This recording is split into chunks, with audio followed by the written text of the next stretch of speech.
Bonjour à chacun d'entre vous. Je vous retrouve donc toujours sur le conte de Rabbi Nachman, La princesse disparue, premier conte. Et cette fois-ci, donc, c'est la 7e vidéo sur laquelle nous nous retrouvons.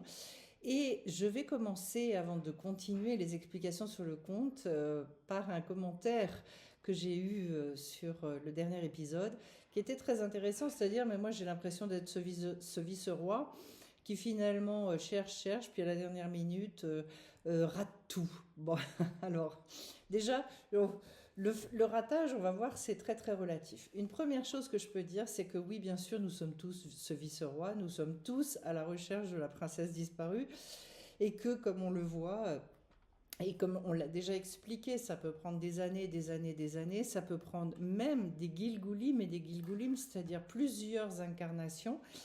D'ailleurs, et j'en profite pour le dire, à partir du moment où on comprend cette chose-là, à partir du moment où on trouve la princesse disparue, c'est-à-dire que véritablement on arrive à créer ce lien entre le Nefesh et la Neshama, je dirais, c'est que ça y est, on a attrapé la queue du Mickey, entre guillemets.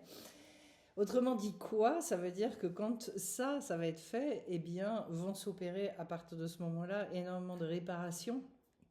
Ça a commencé bien sûr avant, mais surtout va commencer la possibilité d'avoir une vie qui est à la hauteur du potentiel que l'on contient en nous, et autrement dit d'exprimer, de réaliser le potentiel de cette Neshama, donc les projets qui sont inhérents à ce potentiel, et donc rentrer dans ce qu'on appelle assez communément les missions de vie, etc.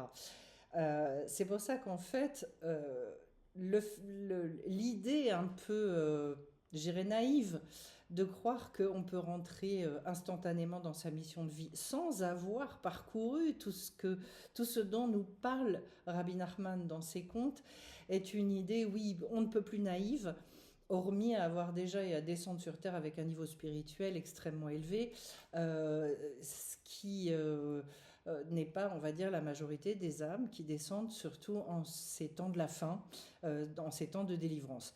Et donc, oui, nous sommes tous ces vice-rois, intégralement. Voilà. L'autre chose qu'il faut comprendre par rapport à ça, c'est que est-ce qu'on peut qualifier ça de ratage? C'est-à-dire cette sensation un petit peu à la dernière minute que la création de ce lien serait comme quelque chose qui nous échapperait systématiquement. J'avais parlé du phénomène de la savonnette, c'est-à-dire j'y arrive, et au moment où, eh bien, finalement, j'essaie d'attraper ça, ça m'échappe. Ce phénomène-là, je dirais que en fait, c'est très en lien avec ce que Rabbi Nachman appelle le phénomène de l'éloignement qui va créer le rapprochement. C'est-à-dire qu'il faut énormément de volonté de créer ce lien, de se rapprocher pour qu'à un moment donné, on trouve le chemin qui va permettre de cesser d'avoir cette sensation permanente de courir après, sans jamais véritablement parvenir. Est-ce à dire que le lien ne se fait pas? Non. La seule chose, c'est qu'en fait, il se fait par bribes. Et surtout, ce qu'il y a de très désagréable pour l'être humain, c'est que ça se crée à des moments où il ne va pas s'y attendre et il ne va pas savoir comment dupliquer et recopier ces moments un petit peu extraordinaires, en dehors de l'ordinaire dans sa vie, où il va sentir que là, véritablement, il se passe quelque chose. Il se sent connecté, il se sent véritablement entier. Voilà, cette sensation d'être chalem et donc d'avoir une énorme paix à l'intérieur et de pouvoir exprimer et avoir profondément trouvé sa place. Alors, qu'est-ce qui se passe dans ces cas-là? C'est que c'est aléatoire. Un coup, c'est je me sens bien, et puis après, pendant X temps, heures ou jours ou semaines, ça dépend, voilà, eh bien, j'ai la sensation que j'arrive pas à retrouver ce chemin-là, j'arrive pas à recréer cette connexion, et donc que je suis, soit c'est cadeau de la vie, ça arrive comme ça. On me donne le goût d'ailleurs. Alors, ce qu'il y a d'intéressant, c'est de savoir que la vie, elle s'y prend comme ça. Quand une personne elle est en recherche, il va y avoir ces moments d'encouragement où effectivement il va se produire quelque chose et il va y avoir ça y est, le goût qui va venir. Donc finalement, pour nourrir la soif et dire oui, oui, tu cherches, tu as raison de chercher, parce que finalement ça existe bel et bien. On le voit dans le conte que le vice-roi rencontre plusieurs fois la princesse. Il y a cette rencontre, il y a cet échange et il y a ce dialogue. Comme si la princesse, finalement, elle lui disait, tu sais, je suis bien là, je te reconnais, tu ne rêves pas, continue ta recherche, continue à vouloir créer ce lien avec moi. Mais vous voyez à quel point est-ce que ça va devoir partir du Nefesh. C'est le vice-roi qui va devoir affirmer sa volonté, l'ancrer, l'enraciner, pour que finalement ce lien puisse se faire totalement et complètement. Le problème de la Neshama, c'est quoi?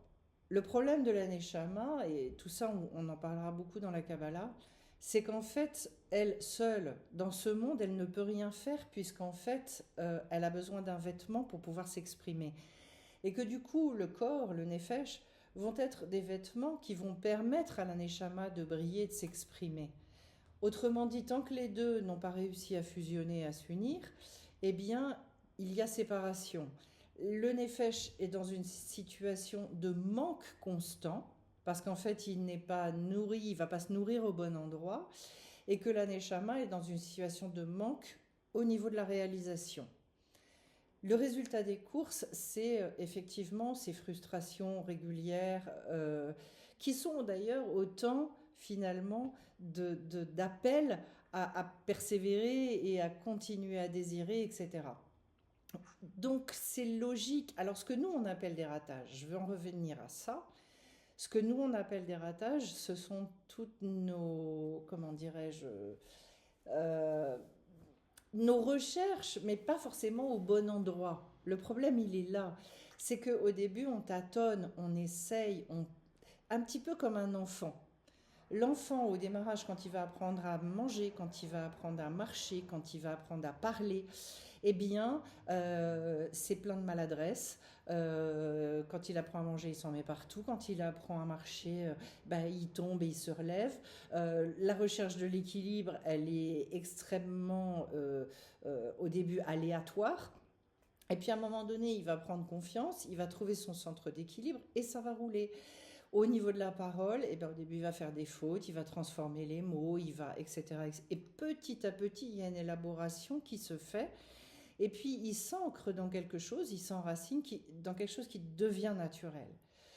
Le souci, c'est que la Neshama, elle est aussi éloignée du Nefesh je ne sais pas comment vous dire, que l'Est de l'Ouest.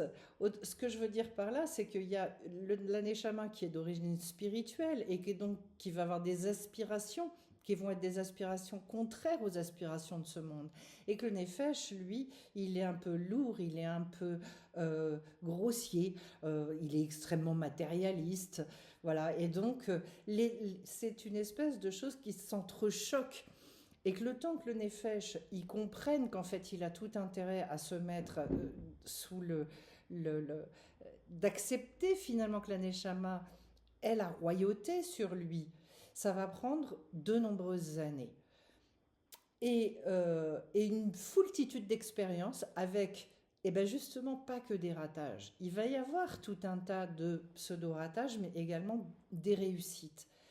Le ratage, c'est ni plus ni moins que justement cette notion d'éloignement pour un rapprochement. C'est-à-dire, j'ai tenté, j'y étais presque, etc. Puis hop, ça m'a échappé. Mais ça veut dire que j'ai ressenti à un moment donné qu'en fait, c'était presque là. Et donc, je vais renourrir encore une volonté supérieure pour y aller, pour continuer, etc. Pourquoi est-ce que ça fonctionne comme ça ? Ça fonctionne comme ça d'abord parce qu'il va falloir que le Nefesh, il accepte de se soumettre. Il va falloir qu'il accepte de se dégrossir, je dirais, entre guillemets. C'est-à-dire de mettre en arrière-plan ces volontés très très matérialistes, très grossières, pour laisser place à beaucoup plus de subtilité, etc. Autrement dit, et pour un exemple assez basique, c'est-à-dire, je vais devoir renoncer, bien évidemment, à une vie de grand n'importe quoi, en boîte tous les week-ends, ou à m'écouter n'importe quoi. Non, je vais devoir renoncer à ça pour aller rechercher des choses qui vont être de plus en plus subtiles. Donc en fait, tout ça, c'est un processus d'affinement pour que la volonté du Nefesh se mette un peu au diapason de la volonté de la Neshama. Et que petit à petit, il y ait donc une sorte de... euh, qu'on arrive à goûter au plaisir subtil, qu'on arrive à goûter euh, à, euh, à et à développer une volonté qui soit de plus en plus éloignée en fait de la volonté matérialiste. Voilà. Alors, et il y aurait 10 000 exemples à montrer et qu'on en est tous là et qu'on a tous, au fur et à mesure, on est amené à faire des choix dans lesquels on va dire non mais ça en fait j'ai envie d'y renoncer parce qu'en fait j'ai envie d'aller plus loin à tel ou tel endroit et que quelque part on peut pas avoir les deux, ça n'est pas possible, on peut pas continuer, je dirais quelqu'un qui veut affiner son palais, et ben, il peut pas manger du McDo tous les jours, c'est pas possible. À un moment donné, non, il va devoir goûter à des mets beaucoup plus subtils, moins gras, moins tout ça. Ben, c'est la même chose, voilà. Alors, je vais maintenant, et j'espère avoir répondu quelque part à cette question-là. En tout cas, je confirme une chose, c'est que c'est très important de ne pas voir ça comme des ratages, mais comme autant de périodes d'affinement, de s'habituer finalement à beaucoup plus de délicatesse, de subtilité. D'ailleurs, j'en profite pour le dire, parce que en hébreu, Eden, le jardin d'Éden, c'est quoi? C'est Eden, ça veut dire la délicatesse, c'est-à-dire d'aller rechercher cette finesse des choses, cette subtilité des choses. Alors, je vais continuer le conte pour qu'on se rende compte à un moment donné de la suite du programme, parce qu'on avait dit, on en était au moment où, ça fait 2 fois qu'il laisse s'échapper la possibilité de faire cette rencontre avec la princesse disparue, et que il est un peu désespéré. Il finit par dire, bon bah dans ces cas-là, je retourne dans les déserts, puisque de toute façon, vu qu'elle m'a dit d'aller la chercher dans un château en perles sur une montagne d'or, il se doute que ça n'est pas un lieu connu puisque personne n'en parle, et donc d'aller fréquenter les déserts. Et on avait dit que cette démarche-là va lui reprendre encore plusieurs années. Qu'est-ce qui se passe dans ce désert? Plus tard, il rencontra un homme très haut dont la taille n'était pas humaine. Il portait un arbre énorme. Dans les pays habités, on ne rencontre pas de si grands arbres, et cet homme lui demanda, « Qui es-tu » ? « Je suis un être humain, lui répondit-il. Le géant s'étonna et dit, « Il y a longtemps que je suis dans ce désert et je n'ai jamais rencontré d'être humain. » Le second du roi raconta toute l'histoire, qu'il cherchait une montagne en or et un château en perles. Le géant lui répondit que ça n'existait sûrement pas. Puis il le repoussa et dit, « On t'a raconté des bêtises, ça n'existe sûrement pas. » Alors je vais déjà m'arrêter là pour expliquer un petit peu. Que va symboliser cet homme très, très grand, d'une taille qui finalement est surhumaine, puisque c'est ce qui nous est dit, et qui portait cet arbre énorme qui lui aussi semble être un arbre qui n'est pas d'une taille habituelle.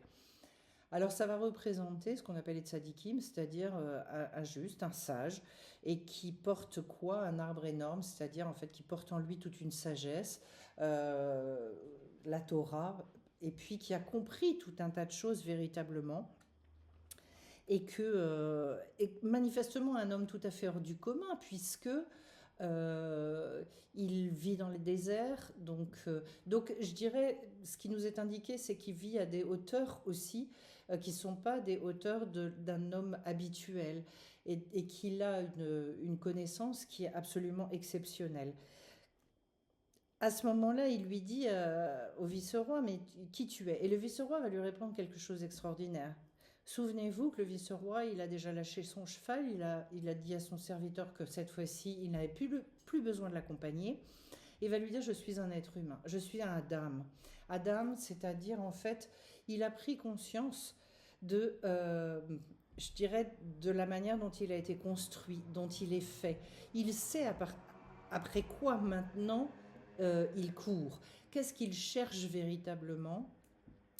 Et lui est capable de se présenter comme étant un Adam, c'est-à-dire à la fois, oui, je sais, j'ai un effet, je suis une Neshama, je sais comment je suis constituée, comment je suis fait, et je me présente comme ça au tzaddik. La seule chose, c'est que j'ai perdu cette princesse disparue, et que moi, je viens te voir parce que je veux la découvrir. Et le géant s'étonne et lui dit, mais ça fait extrêmement longtemps que je suis dans ce désert, et en fait, je n'ai jamais rencontré d'être humain. Qu'est-ce que ça veut dire? Ça veut dire qu'en fait, les tzadikim, ils ne rencontrent pas souvent, très loin de là, des gens qui sont dans cette recherche aussi affirmée, aussi forte, qui se présentent en même temps comme étant un homme, avec cette conscience profonde, et en même temps en disant, voilà, je suis un homme, voilà jusqu'où j'en suis aujourd'hui, mais en même temps j'ai besoin d'aide pour découvrir ceci et cela. Ça veut dire quoi? Ça veut dire que dans cette quête spirituelle, il y a plein de moments où on va se poser énormément de questions et où on va chercher des conseils, on va chercher des chemins pour ouvrir justement cette possibilité de lien permanent, de connexion permanente avec notre identité profonde. Et on va voir ce que ce géant va lui raconter. Il lui dit en fait, on t'a raconté des bêtises, ça n'existe sûrement pas. Le lieu où tu vas chercher finalement cette Neshama ou cette Teshuva ou cette Fila, etc., ce lieu-là, cette montagne d'or avec ce palais en perles, ça n'existe sûrement pas. Et ça, ça va susciter chez le second du roi une réaction extrêmement virulente. Il est dit, il se mit à pleurer très fort. Et qu'est-ce qu'il dit? Ça existe certainement. C'est-à-dire que la réaction du vice-roi va être à la hauteur de l'affirmation que va lui faire le tzaddik. Pourquoi est-ce que ce tzaddik, il lui dit ça n'existe sûrement pas? Parce qu'en fait, ce que recherche à ce moment-là le vice-roi, c'est un chemin et une connexion que le tzaddik, lui, ne connaît pas. Et comme lui ne connaît pas, malgré toute sa grandeur et sa sagesse, comme lui ne connaît pas, il dit, donc ça veut dire que ça n'existe pas. Et là, ça veut dire que ce tzaddik, il va considérablement descendre de niveau. Alors, je suis obligée d'expliquer un petit peu. Rabbi Nachman explique, parce que des sages, il y en a plus qu'on ne pense. Seulement, ils ne sont pas tous du même niveau. On peut avoir un sage qui a une vie qui est pleine de valeurs, qui respecte toutes ces valeurs, qui va vivre en fonction de ces valeurs, donc voilà, en fonction de la Torah si on veut, ou d'autres traditions, c'est pas le problème ici.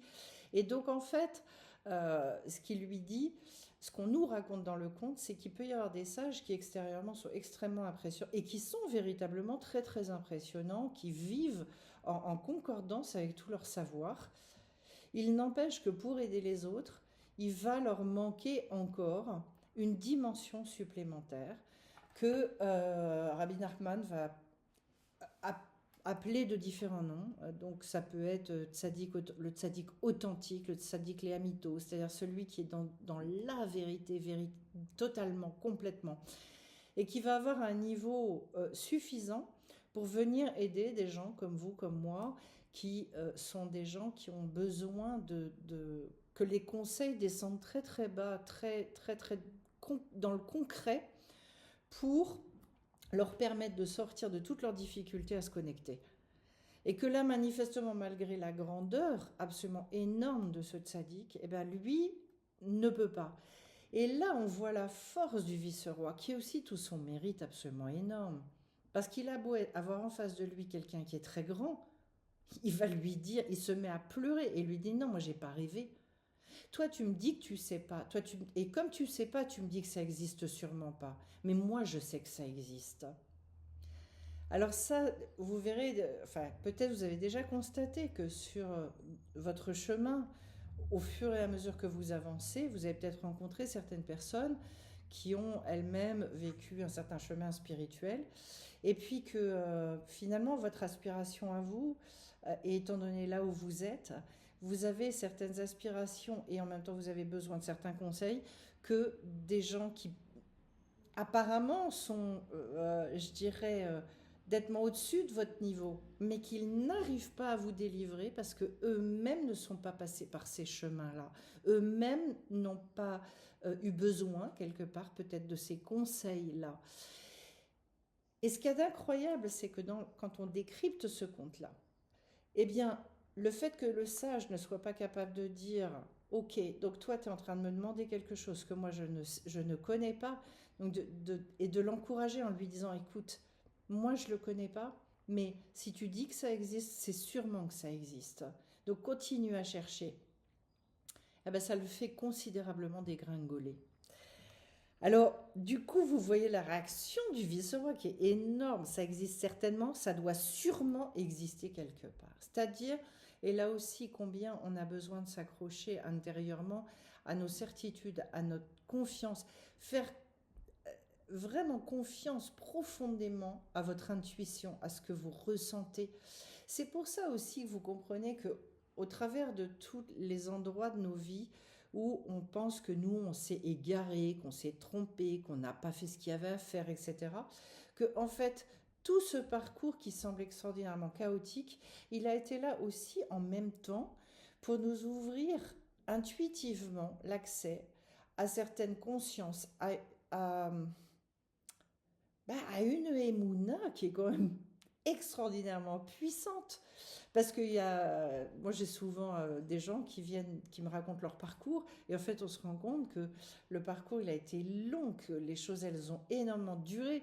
D'ailleurs j'ai énormément, combien de fois ça m'est arrivé, que ça continue à m'arriver, des gens qui me contactent pour des consultations et qui d'emblée me disent non mais vous savez comment, bon voilà ça fait 20 ans que, etc. etc. Puis en fait ça n'a jamais marché. Bon, alors, ceci étant, il faut avoir conscience. Est-ce que du coup, si je contacte la personne, c'est qu'a priori, je vais avoir confiance que peut-être ça peut se présenter autrement et qu'il peut justement et précisément, c'est d'aller rechercher complètement autre chose dans la démarche. Mais c'est extraordinaire de constater finalement le nombre de déceptions parfois qu'on peut avoir. Et en même temps, eh ben, vous voyez typiquement ce genre de renoncement par moment, c'est-à-dire en fait, je me résigne. Comme ça fait X fois que je tente, comme ça fait X fois que je vais vers et que ça ne fonctionne pas, finalement je rentre dans une forme de résignation. Et donc là, c'est l'inverse que fait le vice-roi. C'est-à-dire qu'au contraire, il va dire, mais moi je suis sûr que ça existe. Ça existe forcément quelque part. Et quelque part, il est en train de dire au géant, malgré toute ta sagesse, sache une chose, c'est que c'est pas parce que tu l'ignores que ça n'existe pas.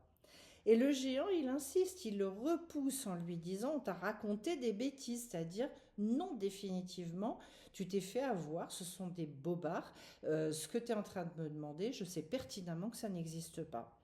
Et il ne lâche pas encore. C'est-à-dire, c'est comme une espèce de guerre absolument incroyable sur oui, non, j'ai raison, non, c'est moi qui ai raison. Et on continue. À mon avis, dit le géant, ce sont des sornettes. Mais puisque tu insistes, vous voyez à quel point il faut être têtu là-dedans. Ainsi, je suis le gouverneur de toutes les bêtes sauvages. Je vais te rendre service et appeler ici toutes les bêtes sauvages. Elles parcourent le monde entier et peut-être l'une d'elles sait-elle quelque chose sur cette montagne et ce château. Alors que représentent les bêtes sauvages ici? Les bêtes sauvages, ce sont justement, alors lui, manifestement, ce géant-là, il règne, il a une forme d'influence extrêmement importante sur toutes les néphachotes, c'est-à-dire les âmes vitales, c'est-à-dire tous ces gens les bêtes sauvages sont des archétypes sur des gens qui se conduisent comme ci, ou comme ça, ou comme ci, ou comme ça. Et donc, lui, il règne sur tout ce monde-là. Elle dit, peut-être que parmi toutes ces personnes-là, je vais avoir quelqu'un qui va avoir vu et qui pourra aider. Et donc, en fait, comme ces bêtes sauvages parcourent le monde entier, peut-être l'une d'elles sait-elle quelque chose de cette montagne et de ce château. Et donc, il rassemble toutes les bêtes sauvages, de la plus petite à la plus grande, et il leur demande. Et toutes répondirent qu'elles n'avaient pas vu cela. Autrement dit, auprès de finalement tous les gens qui vivent au stade animal, ce qui, encore une fois, n'a absolument rien à voir avec un rabaissement. C'est-à-dire simplement, je vis au niveau de mon effet BMI, c'est tout, et que ça ne fait pas quelqu'un d'inférieur, de moi quelqu'un d'inférieur, ça fait juste que j'ai un certain niveau de conscience. Dans ce niveau de conscience-là, on se rend compte qu'effectivement, aucun, bien évidemment, ne connaît la montagne en or et le château en perles. Et donc, ça confirme le tzaddik dans ce géant, dans sa croyance, puisque lui-même ne le connaît pas, et dit, bah vois-tu, on t'a raconté des sottises, c'est pas possible, puisque moi je règne sur tout ce monde-là, et que tout ce monde-là confirme que de toute façon ça n'existe pas. Alors si tu veux bien m'écouter, c'est-à-dire si tu crois véritablement en moi, tu sais ce que tu fais, tu rebrousses chemin, parce que de toute façon tu ne trouveras sûrement pas, tout simplement parce que ça n'existe pas sur cette terre. Sauf que le second du roi ne se laisse pas impressionner. Et il dit, ok, d'accord, eh ben moi je te dis, ça doit sûrement exister.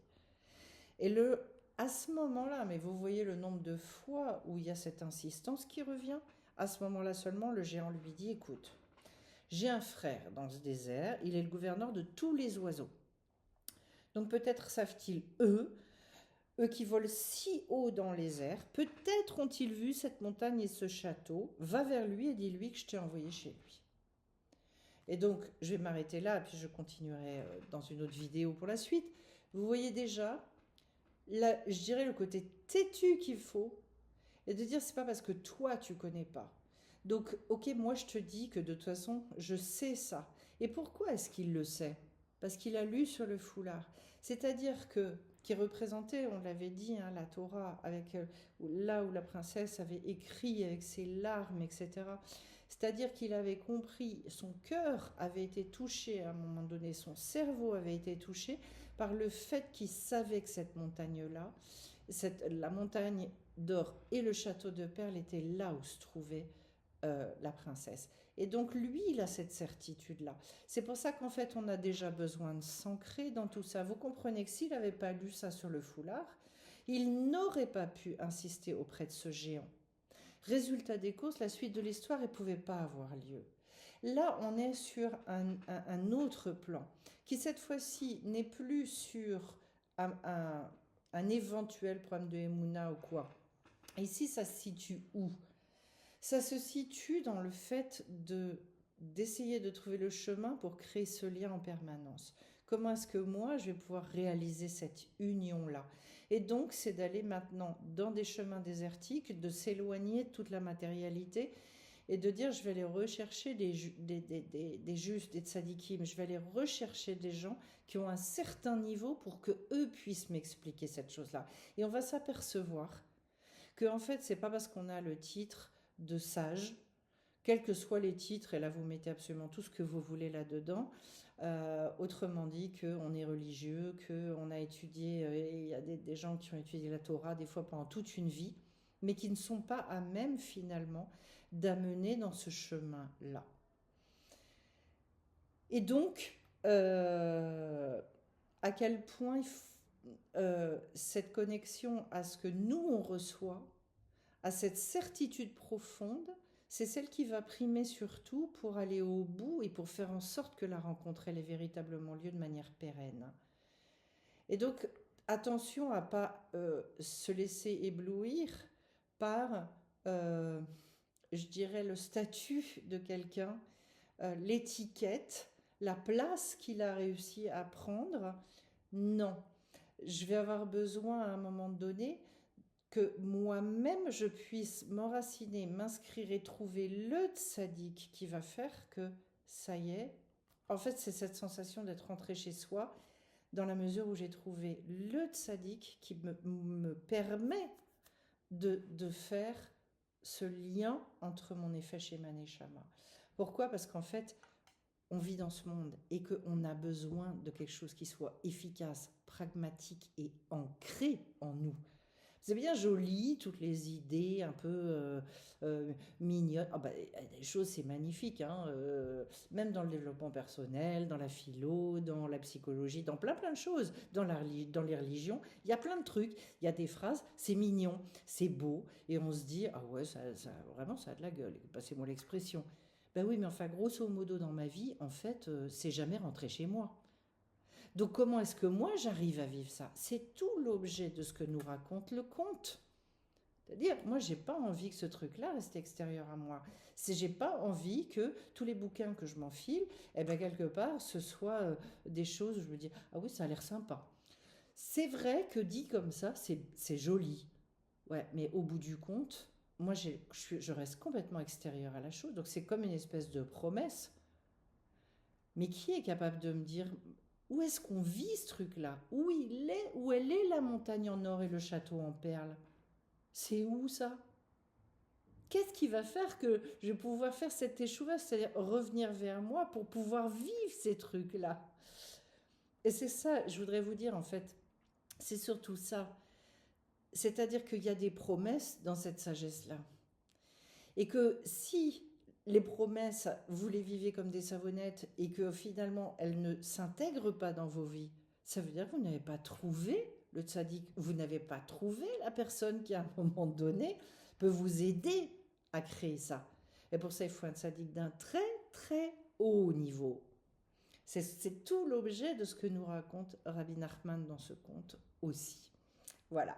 Bah, écoutez, j'espère que ça répondra à pas mal de vos questions. Et puis, on se retrouve donc pour un 8e épisode sur la suite du conte. Plein de bonnes choses à vous. On se retrouve bien vite.